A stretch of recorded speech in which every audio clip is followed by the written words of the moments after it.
Hey, what's going on, guys? I'm Chris, and this is Regular Guy Training. So, I'm going to talk about one of my favorite muzzle devices. Only it's the second iteration of it, or the Gen 2 of the primary weapon systems, or the PWS FSC line. There's the 5.56 and the 47 and that kind of stuff, because they make them for AKs too.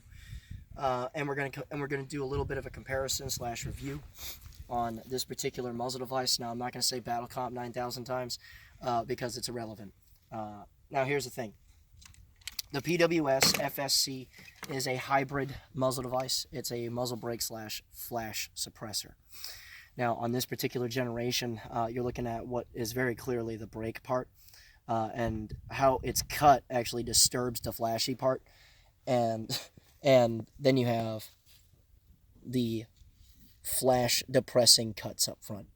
Now, the Gen 2 is a little bit different than the Gen 1, because the Gen 1 has a open tine, meaning it's not caged, similar to a bird cage, and the Gen 2 is closed.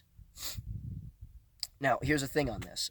Most of the characteristics, it does just fine from the original or the Gen 1, but I'm not a fan of the changes that they individually made. Now, I slapped this guy on a 10.5 with an AR, but you can also see a bunch of AKs that have it on it too. My Vepper's got one. My buddy Travis's Wasser has one, and everybody knows about the Gen 1 that's sitting, nice and pretty on my Mac. So let's talk about this. What does it still do well? Well, the FSC, and you can see it a little bit in the shoot footage. It doesn't so much hold the gun down, right, or eliminate muzzle rise as it does, because muzzle devices change impulse, right? It changes what you feel as far as the cycling parts anytime that you add one to a rifle, and that's true with bird cages, slant brakes, fucking Surefire, SOCOMs. All of them change the impulse to a degree because it changes how the gas vents up front. What's always been really nice about this particular device is that it doesn't control muzzle rise as much as it controls impulse. And the impulse is very straight to the rear. It almost feels like there's a little bit of a Kerchunk-like motion, straight to the rear, similar to a Scar's impulse, minus the rocky thing that you get. Like if you're in an odd position with a Scar, it starts doing this kind of jazz. So that's absent, but it has a lot of that straight to the rear type impulse when the rifle's fired. So as far as all that's concerned, it still does that very, very well. As far as flash control is concerned, on standard length rifles, it's still just fine, right? I'm going to talk about why it's not here in a second. But there is something that I noticed between it and the first generation, right? And the first generation is that there's a little bit more of an eggshell in there. It's not a lot. It's very subtle, but it's in there. You can still feel a little bit more of a pop in there. Why exactly that is probably has something to do with the design changes that they made. Because if you close a muzzle device off, it starts to cone a little bit, and just how the gases are coming straight out, that'll change the impulse all by itself. So it probably has something to do with why the impulse was changed very subtly, but for the most part, it's very similar. And as far as flash dissipation and stuff like that is concerned, it still does its job very well. It's not so much a flash deleting muzzle device as it does tone it way the fuck down to mostly sparks.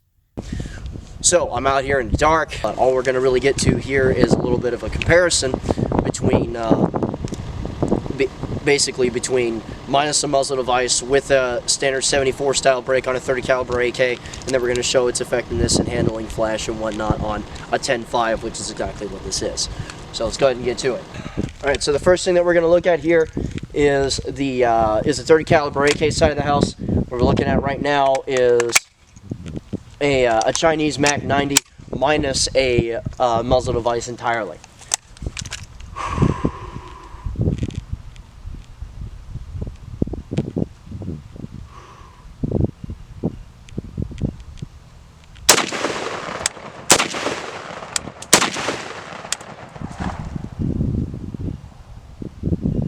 And again.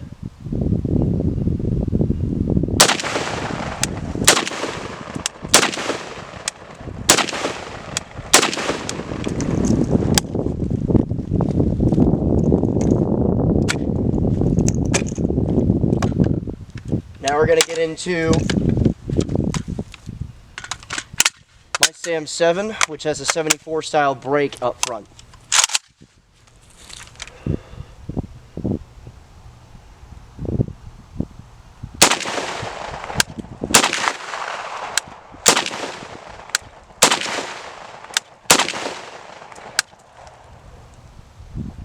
And again.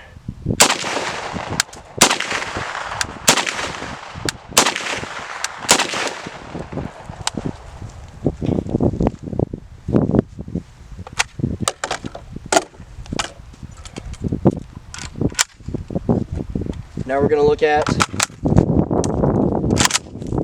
my Malott, my Vepr, which has a FSC Gen 2 on it.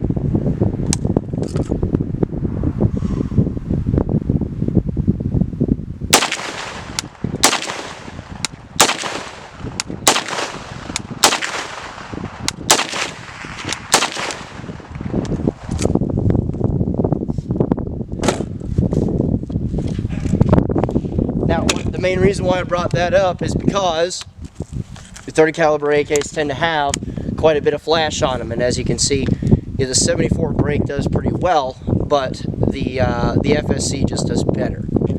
Now, we're going to go ahead and use the 10.5. This is the FSC 5.56, and obviously in a 5.56 pattern rifle.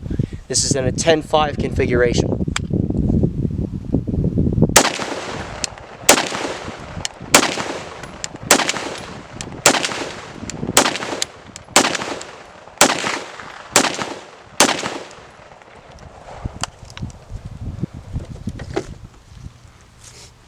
So now let's bring these inside and talk about them. Right, and you saw me shoot it and compare it between my Mac that doesn't have a muzzle device on it versus my Malott that does have an FSC on it. And then you saw it with this guy right here. Now, some of you will have seen in that footage that when this rifle was fired, you notice that it sparked up a lot, and then it would flash every 4 or 5 rounds, that kind of thing. I forget the count now. But that has a lot to do with the additional design changes that they made. And that's why I'm not personally in favor of them individually. Now, if you look real close here, what I'm going to do is I'm going to just unscrew this. Because, you know, I don't want to fucking point a rifle barrel at my guy behind the camera there. So, here's the thing with these muzzle devices, and I'm tightening. With the Gen 2s, what we're dealing with a lot here is by the closed portion, there's also a set of grooves. Now, the set of grooves in there are designed to help dissipate flash, even though it's being coned by the closed cage. Right.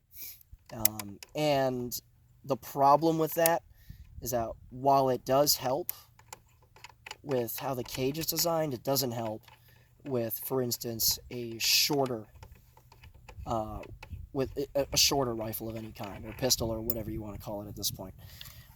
Because what we have here in shorter rifles to deal with is unburnt powder, particularly out of the 10.5.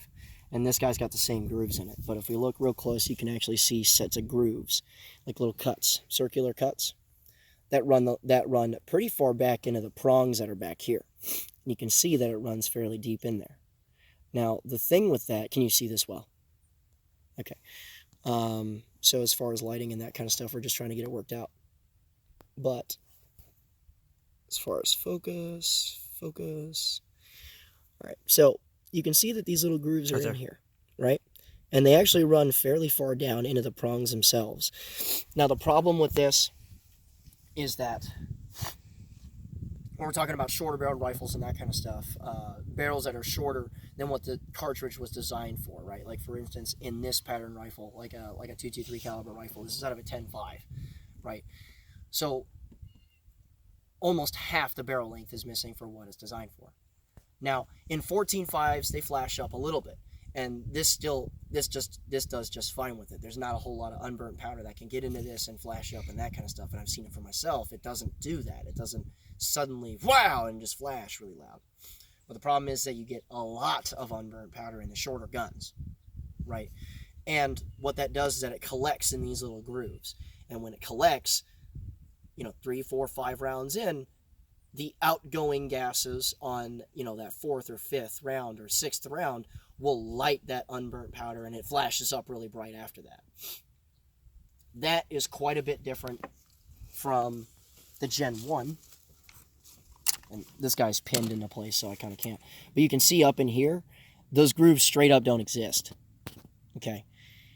You can see it's just flat nosed all the way through. So up front, the Opentine, or uncaged FSC doesn't have this problem, because up front, it acts like a little 4-prong. A shorter 4-prong, but a 4-prong nonetheless. And it shares a lot of those little characteristics, because as gas is being vented in a bunch of different areas, out front, the flash is being dissipated very, very heavily.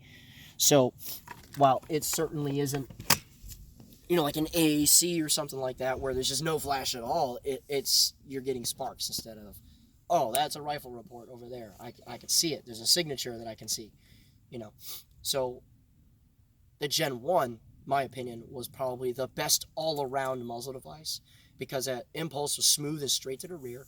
So it's real controllable, and you can get behind a rifle and hold it down very well because it's smooth. There's no real heavy pop on it and that kind of stuff. And the flash got dissipated really well. I hold that same opinion to a point on this guy. Okay, because on the Gen 2s, the shorter your barrel gets, the less effective it is. Right? Because it dissipates flash pretty good until those unburnt powders collect, and then it flashes up, and shit, well, now you have a problem. Right? So, if someone were to ask me, would you recommend it? Standard length rifles, absolutely. If you're gonna, and what I'm gonna probably do here is I'm gonna look for a Gen 1 and stick it on this guy. Now, this is one of those things that's also relevant too.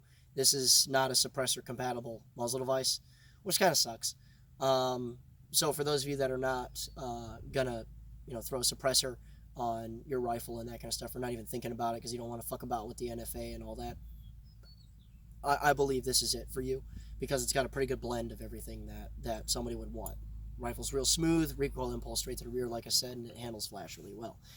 And this is like the muzzle device for AKs, to me personally, because I have no interest in suppressing my AKs. Generally speaking, you have suppressor concentric to bore issues that you have to very carefully monitor. And if that works out just fine, the action on the AK sucks as far as suppressing it is concerned, just across the board. There are some guys that suppress AKs fairly well, but you still have lots of gassing issues and overpressure issues and that kind of thing. It's just, the AK is not very good at being suppressed in like a traditional format. Like any one of these AKs that are on the table, it's going to suck ass at being suppressed. My opinion, anyhow. Versus just the greater ease, first of all, in suppressing an AR and all that other stuff. We don't have really any of those issues. And even in a DI gun, this is coming from what is normally a lefty. Like, I'm shooting right-handed, obviously, for like the next 6 months, because I've already got 6 months into my year.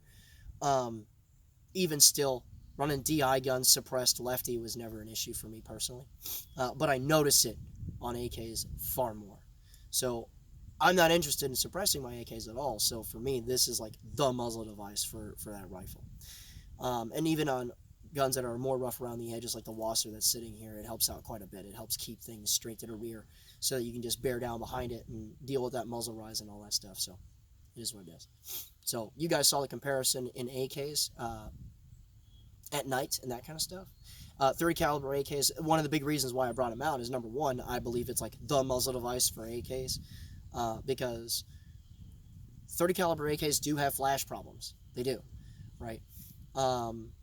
If it's a full-length AK or 30 caliber AK with a 74 style break on it, it'll flash up a little bit, but this is just, while the flash exists, this is just less, right? And it's certainly not enough to interfere with your vision or any of that, or overpower your light or anything like that. But it's a good blend, right? So, I mean, that's really all I got for this particular review.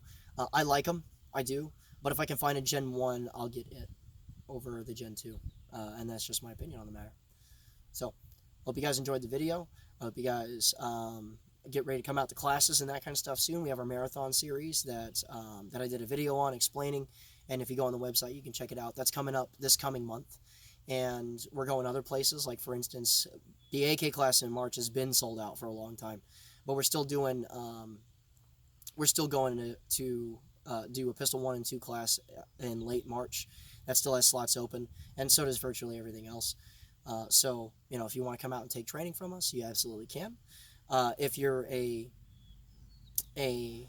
school resource officer or a teacher permitted to carry a gun in the classroom, I will teach you for free forever, right? So if you are that person, or if you know that person that's interested in training and that kind of stuff, reference us and we can help you out. Yeah, there's a verification process, but that is what it is.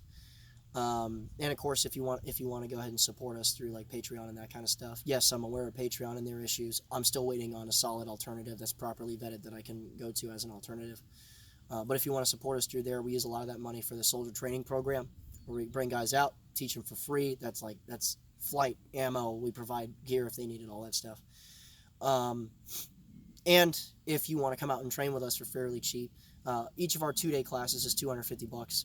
But if you want to come out here and get trained up as often as you want, we still offer $35 a month. You can come out. It's basically like our little gym membership, so we can develop you and all that other stuff.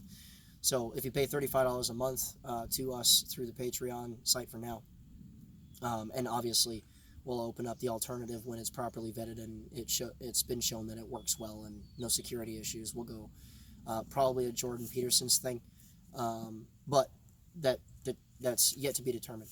So if you want to come out and train with us a lot for not a whole lot, especially at once, $35 a month. There are $35 a month programs for you. So, but that's all I got on this individual video. And remember, guys, regular guy's firearm is the last defense against tyranny. Be easy.